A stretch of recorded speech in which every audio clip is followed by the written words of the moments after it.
जब हिंदू समाज के लिए कई संगठन काम कर रहे हैं, जैसे राष्ट्रीय स्वयंसेवक संघ, विश्व हिंदू परिषद, बजरंग दल, तो बजरंग सेना के गठन की आवश्यकता क्यों पड़ी?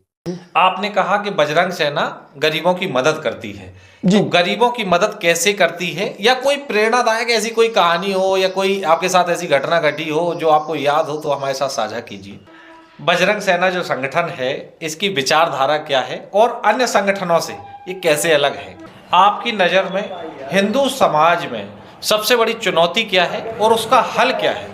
आपके संगठन की कार्यशैली जो है वो लोगों को न्याय दिलाने वाली है, तो इसमें प्रशासन आपके संगठन को कैसे देखता है? प्रशासन सहयोग करता है या प्रशासन को बड़ी चिंता बनी रहती है कि अब मतलब बजरंग सेना कोई नया काम ना छेड़ दे जिससे उनको कठिनाइयों का सामना करना पड़े? आपके संगठन में ललितपुर जनपद के ही निवासी हैं शुभम पस्तूर जी। उनकी बड़ी अहम भूमिका संगठन में देखने को मिलती है, उनसे युवा बहुत जुड़े हुए हैं, तो उनकी संगठन में क्या आपको कितना सहयोग मिल पाता है ललितपुर में उनसे?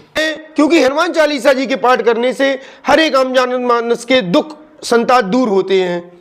ललितपुर जनपद में बजरंग सेना ने अभी तक कौन से ऐसे कार्य किए हैं जो समाज में अभी तक और लोगों ने नहीं किए थे, जिससे समाज में बदलाव आया है? धीरेन्द्र कृष्ण शास्त्री जी से बात होनी चाहिए कि लाखों लोगों की उम्मीद उनकी कथा से जुड़ी हुई है, उनकी आस्था उनसे जुड़ी हुई है, और यहाँ पे लोगों ने रसीदों के माध्यम से उनकी पगड़ी कोई पहनाएगा तो उसको इतना पैसा देना होगा, कोई माला पहनाएगा, कोई चरण छुएगा तो इतना पैसा देना होगा। तो उस पर कभी चर्चा आपकी हुई या उनकी कथा को लेकर चर्चा हुई कभी ललितपुर? जब संतों की बात हो ही रही है तो एक और नाम आता है जो इस समय बहुत चर्चा का विषय बने हुए हैं। ललितपुर जनपद में ही जन्मे, तुमन सरकार मंदिर के प्रांगण में रहे, तुमन मंदिर में जिन्होंने सेवा की, ऐसे संतोष दास जी महाराज, उन्हें अभी जगत गुरु की उपाधि से सम्मानित किया गया है। उनको जगत गुरु की उपाधि मिल गई है इस महाकुंभ में, तो इस पे आप क्या कहना चाहेंगे? बाल्यकाल की अवस्था से 11 वर्ष की आयु में भी जिन्होंने अपना घर त्याग दिया था, जो सनातन धर्म के प्रति, अपने हिंदू धर्म के लिए इतने मर्मज्ञ हो गए थे, इतने आत्मविभोर हो गए थे अपने हिंदू धर्म की सेवा के लिए, अपने भगवानों के लिए और अपने मंदिरों के लिए, कि उन्होंने अपना घर ही त्याग दिया था।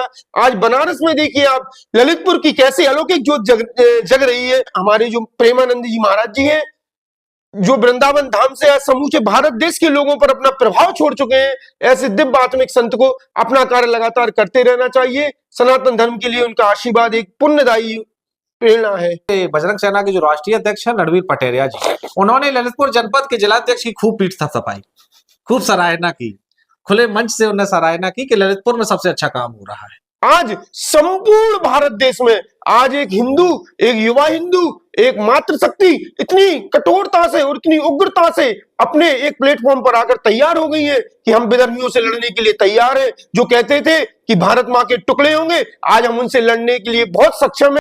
नमस्कार साथियों, मैं हूं आपका देवेंद्र कौशिक। बात कर रहे हैं सनातन धर्म की, बात कर रहे हैं सनातन हिंदू संगठनों की। तो जब हिंदू संगठनों की बात हो रही है तो आज बात करने के लिए हमारे साथ मौजूद हैं ललितपुर जनपद के बजरंग सेना के जिलाध्यक्ष दीपक पस्तूर जी। आप पिछले समय से ललितपुर जनपद ही नहीं पूरे बुंदेलखंड में हिंदुत्व के लिए काम कर रहे हैं। आपका बहुत बहुत स्वागत है। बहुत बहुत धन्यवाद देवेंद्र जी। दीपक जी, देश में आज प्रयागराज में बहुत बड़ा सनातन का समागम चल रहा है, वहाँ पे लोग कुंभ स्नान के लिए आ रहे हैं। अभी तक विश्व में ऐसा कोई आयोजन नहीं हुआ जहां पे इतनी संख्या पहुंची हो। इसको आप कैसे देखते हैं, इस पे क्या कहेंगे आप? निश्चित तौर पर देवेंद्र जी, यह एक बहुत ही दिव्य और अलौकिक महाकुंभ है और संपूर्ण विश्व में, ना कि अपितु भारत में, संपूर्ण विश्व का यह एक ऐसा आयोजन है जहां पर हम देख रहे हैं कि हिंदू सनातन धर्मी कितनी एक इतनी भारी संख्या में, जहां पर जिसकी कल्पना करना ही एक निश्चित नहीं था। सरकार ने भी इतना आकलन नहीं किया था कि शायद, क्योंकि पूर्ववर्ती जो हमने कुंभ देखे हैं उनमें इतनी संख्या नहीं थी। यह दिव्य और एक अलौकिक एक महाकुंभ जिसमें एक संपूर्ण विश्व की संख्या, आप देख रहे हैं कि विदेश से भी लोग आ रहे हैं, यहाँ पर सभी देशों के लोग आए हैं। तो मैं तो यही कहूँगा कि एक अविस्मरणीय कुंभ है, जिसे शायद ही हमारी पीढ़ी को कभी ऐसा देखने मिल जाए। आप बजरंग सेना के जिलाध्यक्ष हैं ललितपुर के, बजरंग सेना से कैसे जुड़े और इसमें आपकी भूमिका क्या है संगठन में? देखिए देवेंद्र जी, बजरंग सेना संगठन से जुड़ने की मेरी एक व्यक्तिगत जो मेरी रुचि थी या एक मेरा व्यक्तिगत जो मुझे खिंचाव ले गया संगठन की ओर, वो सबसे पहले तो मैं यह कहूँगा कि इस संगठन में हम पूर्ण स्वतंत्र रूप से कार्य करते हैं और संगठन में जो विशेष बात है कि हमारे हिंदू भाइयों के साथ राष्ट्रीय स्तर से लेकर निचले स्तर तक, चाहे वो ग्राम पंचायत की हो, चाहे वो ब्लॉक स्तर के पदाधिकारी हो, सभी स्तर के पदाधिकारियों के साथ हमारे राष्ट्रीय नेतृत्व बराबर लगातार संपर्क में रहता है। हमारी छोटी से छोटी और बड़ी से बड़ी बातों को हमें आगे बढ़ने के लिए प्रोत्साहित किया जाता है। और आपको एक बात और बता दूं कि पूरे संपूर्ण भारत देश में ऐसा एक हिंदूवादी संगठन है जो लगातार हर मंगलवार को और हर शनिवार को श्री हनुमान चालीसा का पाठ माननीय राष्ट्रीय अध्यक्ष जी से लेकर हमारे सभी प्रदेश और जिले पंचायत, ग्राम पंचायत, ब्लॉक स्तर के जो पदाधिकारी हैं वो समूचे सोशल मीडिया पर और अपने आसपास के मंदिरों पर जो हनुमान चालीसा का पाठ आम जनमानस तक पहुंचा रहे हैं। यह मेरे लिए संगठन से जुड़ने के लिए सबसे बड़ा लगाव वाला विषय रहा है। आपकी नज़र में हिंदू समाज में सबसे बड़ी चुनौती क्या है और उसका हल क्या है? देवेंद्र जी, बहुत अच्छा आपने ये प्रश्न किया है, इसके लिए बहुत बहुत धन्यवाद आपके। जहां तक मेरा व्यक्तिगत विचार है, मेरे व्यक्तिगत निजी विचार से आज के समय हिंदूवादी संगठनों में या हिंदू सनातन धर्म के लिए कुछ चुनौती ऐसे ही हिंदू हैं जो कहीं ना कहीं हिंदू होकर भी हिंदू विरोधी कार्यों में लिप्त रहते हैं। उनके पीछे चाहे उनकी वो कुछ राजनीतिक पकड़ हो या वो चाहते हो कि हम हिंदू विरोधी कुछ राजनीतिक चालों से हम अपने कद को बढ़ा कर दें, तो ऐसे ही कुछ हमारे हिंदू भाइयों से ही हमें सबसे बड़ा खतरा बना हुआ है। बजरंग सेना जो संगठन है, इसकी विचारधारा क्या है और अन्य संगठनों से ये कैसे अलग है? जी, बजरंग सेना संगठन, देखिए नाम में ही बहुत कुछ लिखा हुआ है। बजरंग सेना जो भगवान श्री हनुमान जी की सेना है, तो बजरंग सेना संगठन का मुख्य उद्देश्य यही है आम जनमानस तक हर एक हिंदू सनातनी परिवार में श्री हनुमान चालीसा के पाठ को पहुंचाना है, जिससे उनके परिवार में, उनके निजी संबंधियों में, शरीर में, इन लोगों के मन में, कल्पना में भगवान श्री हनुमान जी का वास हो, शरीर निरोगी रहे। क्योंकि हनुमान चालीसा जी के पाठ करने से हर एक आम जनमानस के दुख संताप दूर होते हैं। ललितपुर जनपद में बजरंग सेना ने अभी तक कौन से ऐसे कार्य किए हैं जो समाज में अभी तक और लोगों ने नहीं किए थे, जिससे समाज में बदलाव आया है? देखिए, हम देख रहे हैं काफ़ी लंबे समय से बहुत सारे हमारे हिंदूवादी संगठन हैं जो हिंदूवादी कार्य करते हैं, हर त्योहारों पर कार्य करते हैं, आम जनमानस के लिए भी रोज करते हैं। हमारे हिंदू बजरंग सेना संगठन जो मुख्य उद्देश्य धारा के साथ जो इस समय समाज के बीच में वो कुछ कार्य हम लोगों ने ऐसे किए हैं, जैसे कि चाहे हमारे ललितपुर जिले के कुछ वरिष्ठ पत्रकारों पर उत्पीड़न हुआ, उस पर भी हम लोग हमेशा साथ में रहे हैं और लव जिहाद के मुद्दों पर भी हम लोगों ने लगातार उंगली उठाते रहते हैं, उन पर कार्य करते रहते हैं। हर एक ग्राम पंचायत में जाकर हम हिंदू रैलियां निकालते रहते हैं और हनुमान चालीसा का पाठ हम लगातार करवाते रहते हैं। ऐसा हमारा मुख्य उद्देश्य के साथ हम धरातल पर कार्य कर रहे हैं। धार्मिक आयोजन होते हैं ललितपुर में, बहुत सारी शोभा यात्राएं निकाली जाती हैं। जी। इनमें बजरंग सेना की क्या भूमिका रहती है? जी बिल्कुल, बढ़ चढ़कर सभी लोग हम लोग उसमें साथ रहते हैं। जो भी आयोजन होते हैं उसमें क्रियाकलापों में भी साथ रहते हैं, उसका आदान प्रदान प्रसार करने के लिए भी हम लोग सदैव अग्रसर भूमिका में खड़े रहते हैं और सेवा भाव के द्वारा भी सेवा द्वार की भूमिका में भी रहते हैं। चाहे ललितपुर में बड़ी बड़ी कथाएं हुई हो, चाहे कोई भी तुमन मंदिर पर, हमारे नरसिंह मंदिर पर जो भी आयोजन होते हैं, बड़े बड़े किसी भी रूप में हम लोग अपनी भूमिका देने के लिए तत्पर तैयार रहते हैं। तो बजरंग सेना संगठन क्या सिर्फ धार्मिक कार्यों में ही रुचि लेता है कि अन्य विषयों में भी रुचि लेता है? देखिए, मुख्यतः तो देवेंद्र जी धार्मिकता ही हमारा सर्वप्रथम उद्देश्य है, क्योंकि हम लोग गैर राजनीतिक हैं। लेकिन जहां पर चाहे सत्ताधारी पार्टी हो, चाहे विपक्ष हो या अन्य कोई भी पार्टियां हो, अगर इनके द्वारा कोई भी गलत कार्य किया जाता है या जनता को सताने का कोई भी कार्य किया जाता है या जनता को सरकारी योजनाओं का लाभ ना मिलता हो, चाहे विपक्ष द्वारा कोई भी गलत सामाजिक एक्टिविटी होती हो, उसमें हम सदैव उनके खिलाफ या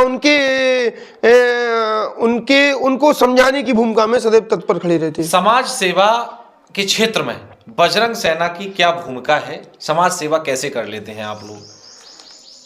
देखिए देवेंद्र जी, आपने अच्छा क्वेश्चन किया है। समाज सेवी तो ललितपुर में काफ़ी हैं और काफ़ी अच्छे अग्रसर भूमिका में सभी लोग कार्य करते हैं। हमारे ललितपुर जनपद का स्वभाव ही कुछ ऐसा है। लेकिन बजरंग सेना संगठन के जो प्रॉपर हमारे जो पदाधिकारी हैं, सभी लोग, कोई बिजनेसमैन हैं, कोई डॉक्टर्स हैं, कोई वकील हैं, कोई ग्रामीण क्षेत्र से भी जुड़े हुए हैं, तो सभी लोग अपने अपने क्षेत्र में किसी न किसी रूप में बजरंग सेना संगठन के द्वारा लगातार कार्य कर रहे हैं।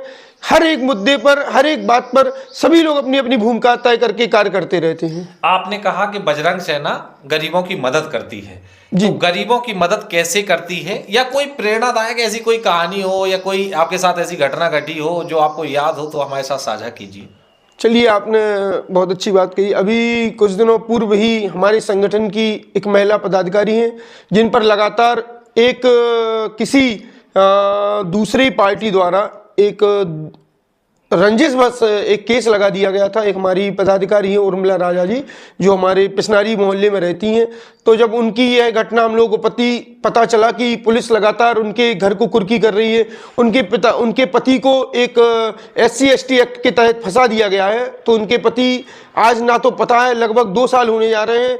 तो हम सभी बजरंग सेना संगठन के पदाधिकारियों ने एक सामूहिक रूप से उनकी एक आर्थिक मदद भी की और पुलिस प्रशासन से भी रिक्वेस्ट कर उनकी किसी न किसी रूप में उनकी कुर्की को बचाने के लिए लगातार प्रयास किए जा रहे हैं।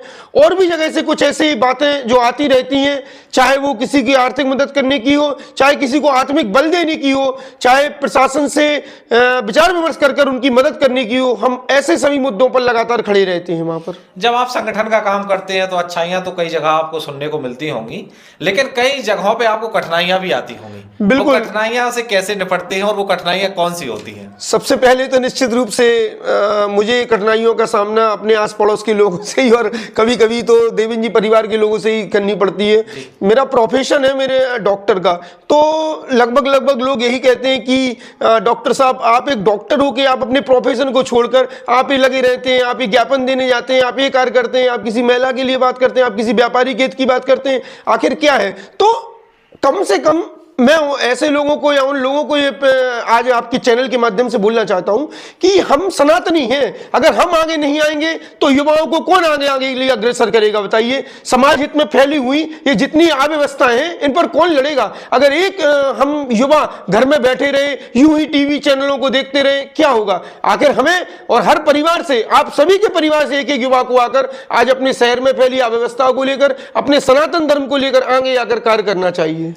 कुछ लोग बजरंग सेना के ऊपर हिंदुत्व कट्टरवादी होने का आरोप लगाते हैं, इस पे आप क्या कहेंगे? यह अच्छा ही आपने एक सवाल खड़ा किया है जी। तो देखिए कि स्वाभाविक बात है कि जब हिंदूवादी संगठन है तो कट्टर होना भी हमारा स्वाभाविक है और हम कट्टर रहेंगे।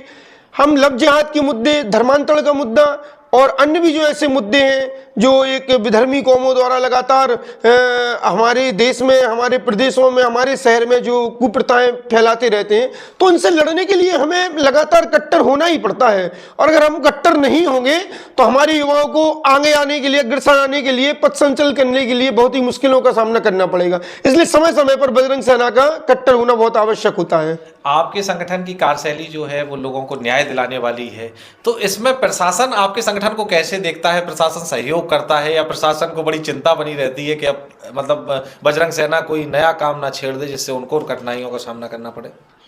कौशिक जी, लगातार जब से मैंने इस पद को स्वीकार किया है, जब से मैं इस पद पर बैठा हूं, तो मैं लगातार आपको बता दूं 5 सालों से मैं हर एक मुद्दे पर प्रशासन के साथ और प्रशासन की गतिविधियों के साथ भी, हम जो प्रशासन सामाजिक स्तर पर जो कार्य करते हैं हम भी उन पर उनका सहयोग करते हैं। और कहना नहीं चाहिए, लगातार 2 सालों से 3 सालों से हमें प्रशासन द्वारा पूर्ण सहयोग मिल रहा है। हमारे हर एक ज्ञापन पर प्रशासन द्वारा पहल की गई हो और न्याय भी हमारे ज्ञापनों को दिलाया गया है। जो भी मुद्दे हमने उठाए हैं, चाहे वो किसी गौशाला का हो, चाहे वो अतिक्रमण का हो, चाहे वह किसी पत्रकार को गलत तरीके से फंसाया जा रहा हो, हर एक मुद्दे पर, हर एक बात पर, चाहे वो किसी सम्मानित पार्षद के साथ गलत किया हो, हर एक मुद्दे पर, हर एक जगह हम वहां खड़े रहते हैं और प्रशासन ने हमारा पूरा सहयोग किया है। अच्छा, सबसे ज्यादा लोग कौन से वर्ग के लोग आपसे जुड़े हुए हैं? वर्ग का मतलब, मेरा कहने का मतलब है युवा लोग ज्यादा जुड़े हैं, महिलाएं ज्यादा जुड़ी हैं आपके संगठन में, या मतलब जो बड़े लोग होते हैं ना, जिनकी उम्र 50 साल की लगभग होती है, वो लोग आपसे जुड़े हैं? हमारे संगठन में सभी मिश्रण हैं देवेंद्र जी। हमारे यहाँ महिलाएं भी हैं, युवा बच्चियां भी हैं और वृद्ध भी हैं। जैसे हमारे जिला संयोजक जी, उनकी उम्र 55 साल से ऊपर है। तो हमारे राम कुमार तिवारी जी, हमारे जिला प्रभारी जी, उनकी उम्र 52 से ऊपर है। अच्छे व्यवसायी हैं, समाजसेवी भी हैं। लेकिन इन्होंने जब देखा कि बजरंग सेना हकीकत में लगातार जनहित के मुद्दों को उठा रही है, लगातार हम ऐसे हर एक व्यक्ति जो वास्तव में व्यक्ति अपनी निजी समस्याओं से लेकर दूसरों के द्वारा सताया हुआ है, उन पर हम लगातार कार्य कर रहे हैं बिना किसी स्वार्थ के। हम निष्पक्ष रूप से आज ललितपुर शहर में हमारा संगठन अग्रसर है। और रही बात युवाओं की, प्रतिदिन 10 से 15 नियुक्तियां आप भी देख रहे होंगे और अन्य लोग भी देखते हैं कि लगातार ग्राम पंचायतों में, जहां तक कि आप देखिए धौरी सागर, गिरार, मड़ावरा, मदनपुर और यहां पर एमपी से टच में हुई सीमाओं से भी युवा भारी संख्या में जुड़ते चले जा रहे हैं। आप देख रहे हैं कि संगठन लगातार अग्रसर होता चला जा रहा है। आपके संगठन में ललितपुर जनपद के ही निवासी हैं शुभम पस्तूर जी। जी। उनकी बड़ी अहम भूमिका संगठन में देखने को मिलती है, उनसे युवा बहुत जुड़े हुए हैं। तो उनकी संगठन में क्या आपको कितना सहयोग मिल पाता है ललितपुर में उनसे? देखिए,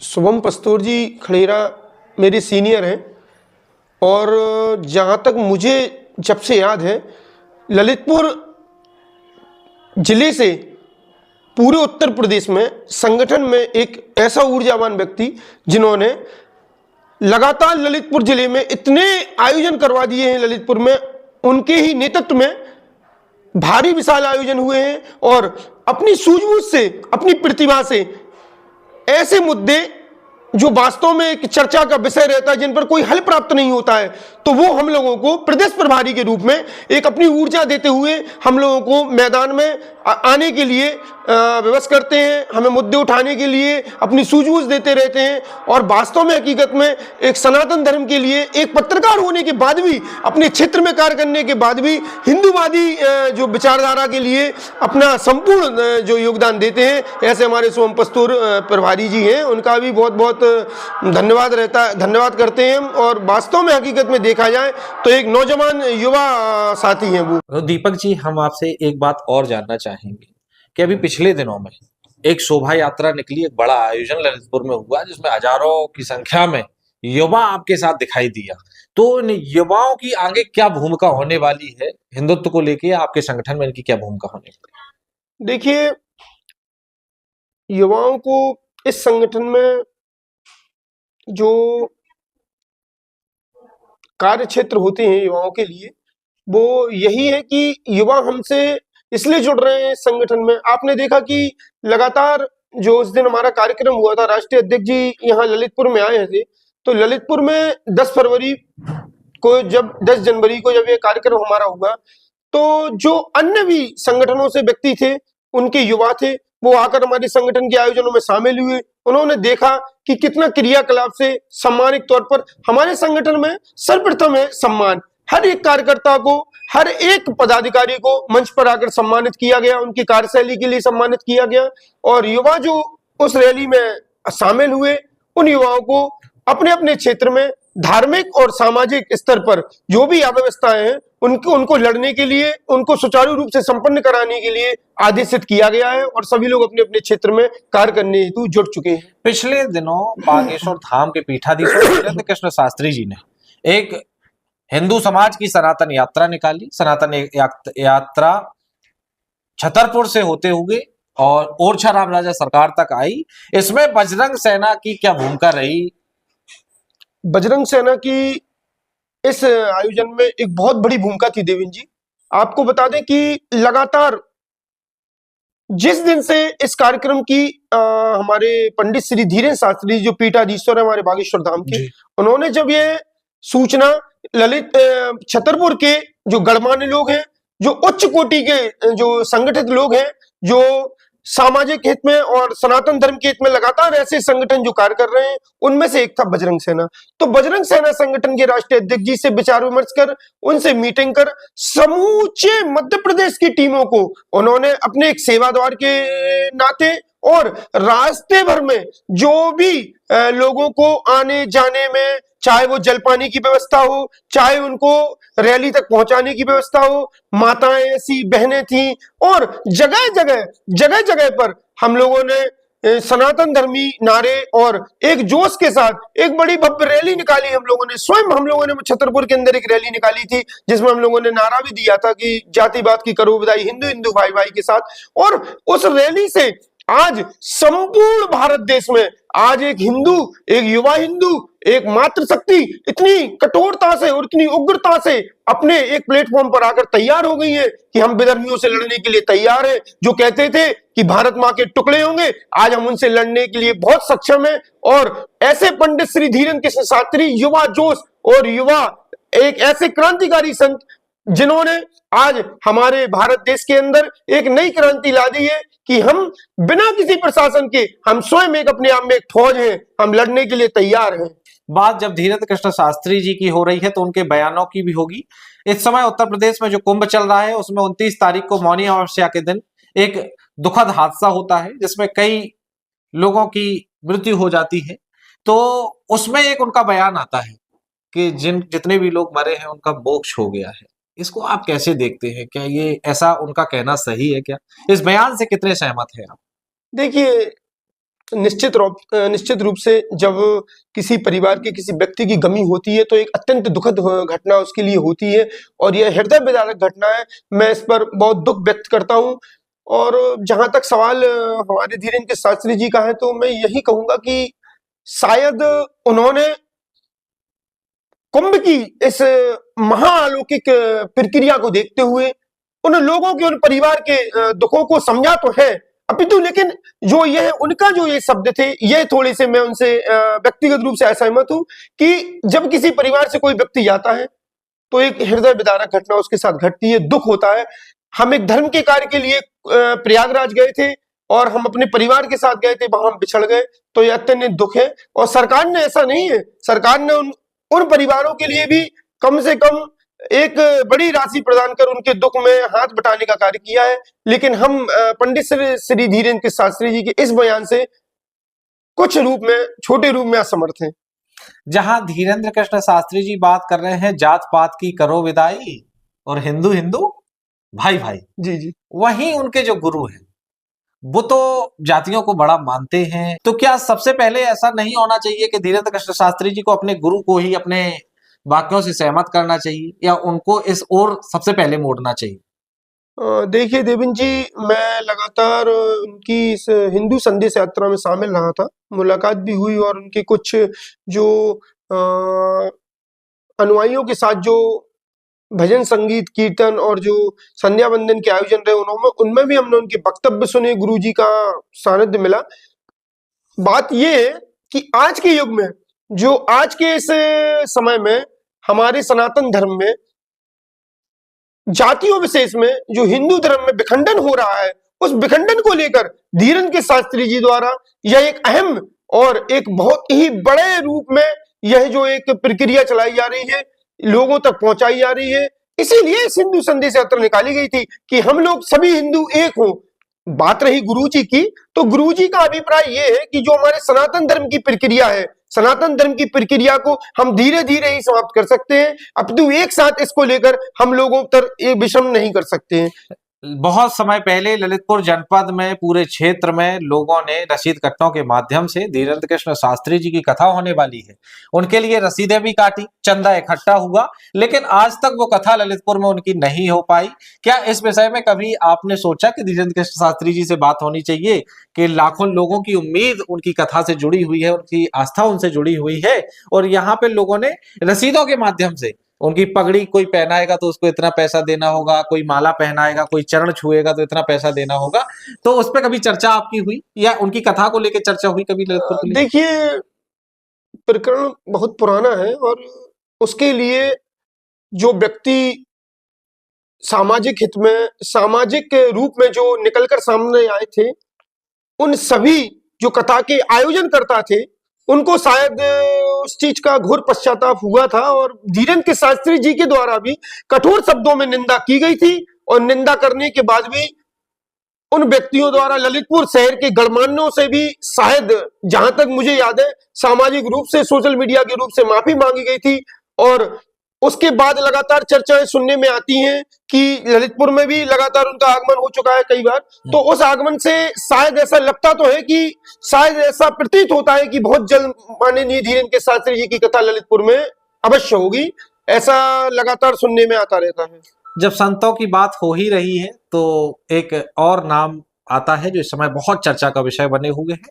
ललितपुर जनपद में ही जन्मे, तुमन सरकार मंदिर के प्रांगण में रहे, तुमन मंदिर में जिन्होंने सेवा की, ऐसे संतोष दास जी महाराज, उन्हें अभी जगत गुरु की उपाधि से सम्मानित किया गया है। उनको जगत गुरु की उपाधि मिल गई है इस महाकुंभ में। तो इस पे आप क्या कहना चाहेंगे?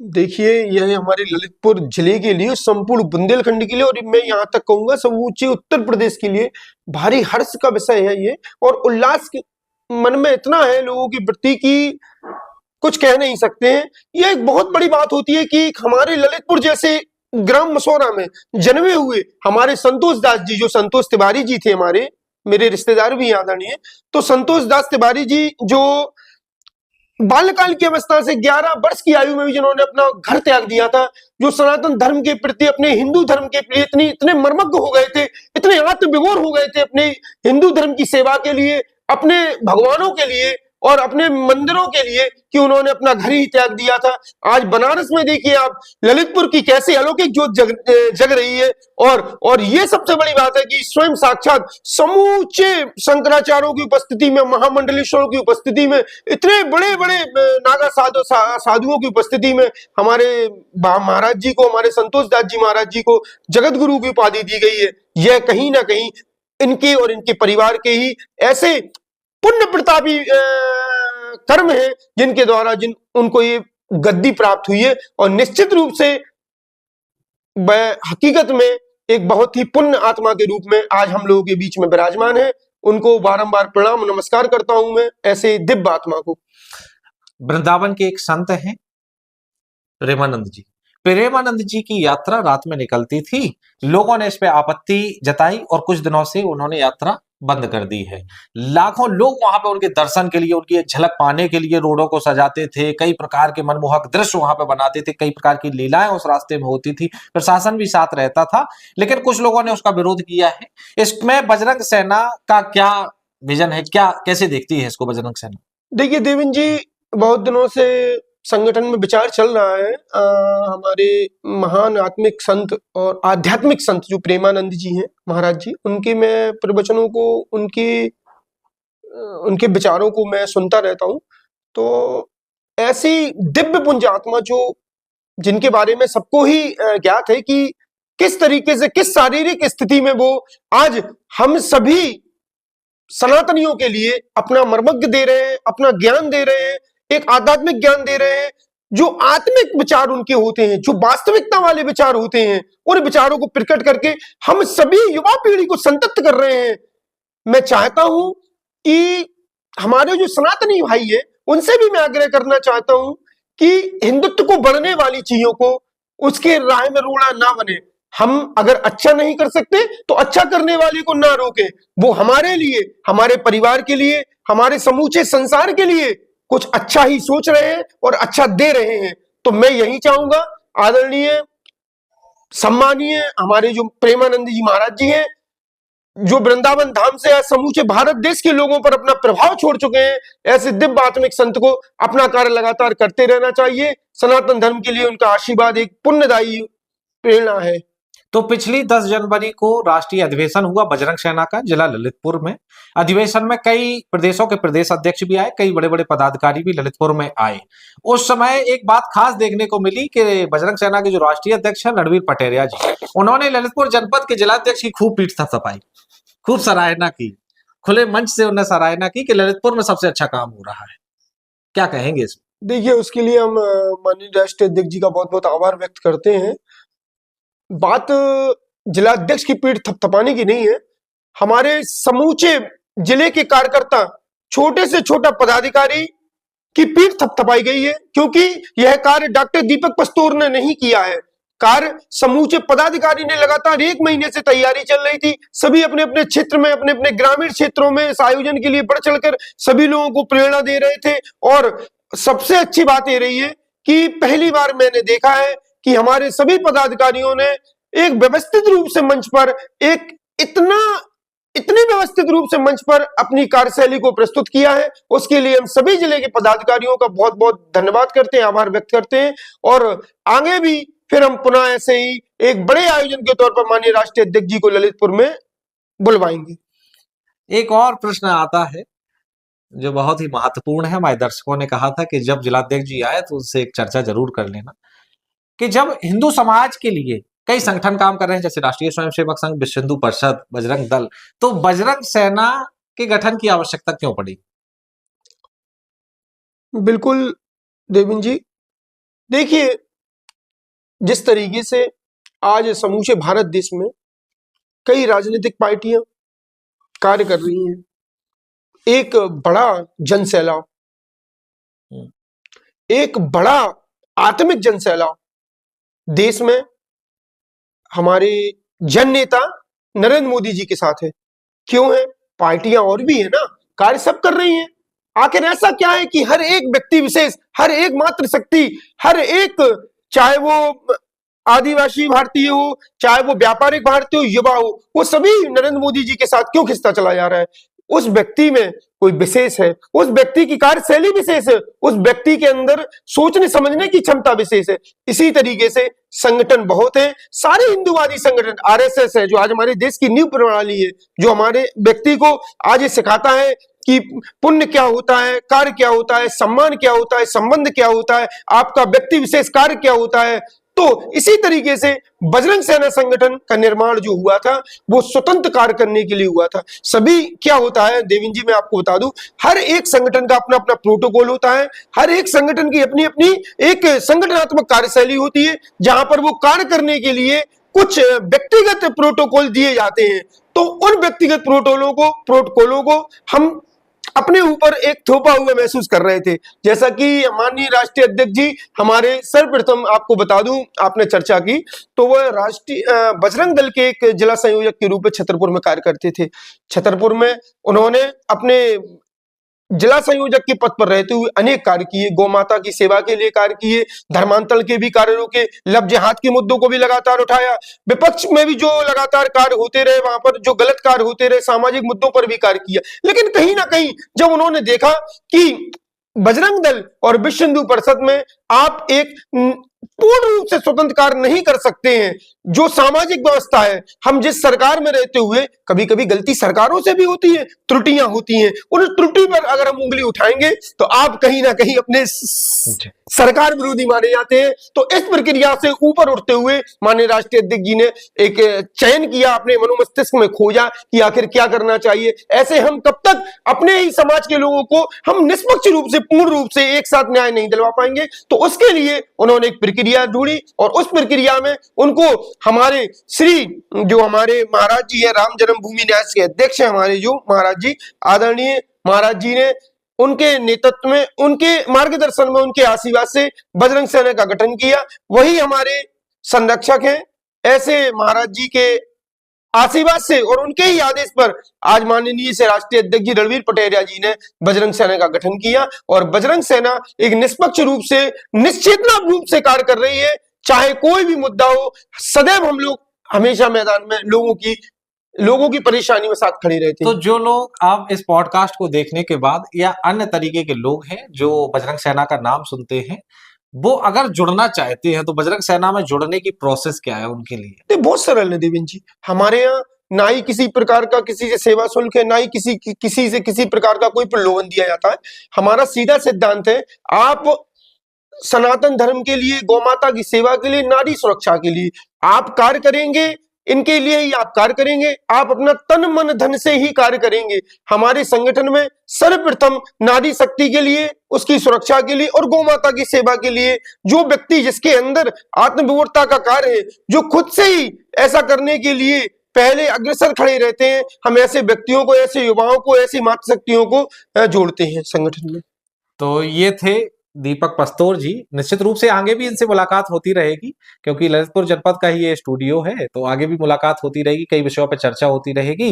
तो बहुत बहुत धन्यवाद हमारे साथ जुड़ने के लिए। और लोगों को अपनी जानकारियां साझा करने के लिए। बहुत बहुत धन्यवाद देवेंद्र जी आपका, इस चैनल के माध्यम से जो आपने ललितपुर समाज के लिए और समूचे ऐसे युवाओं के लिए एक संदेश देने का कार्य किया है। बहुत बहुत धन्यवाद देवेंद्र जी आपका।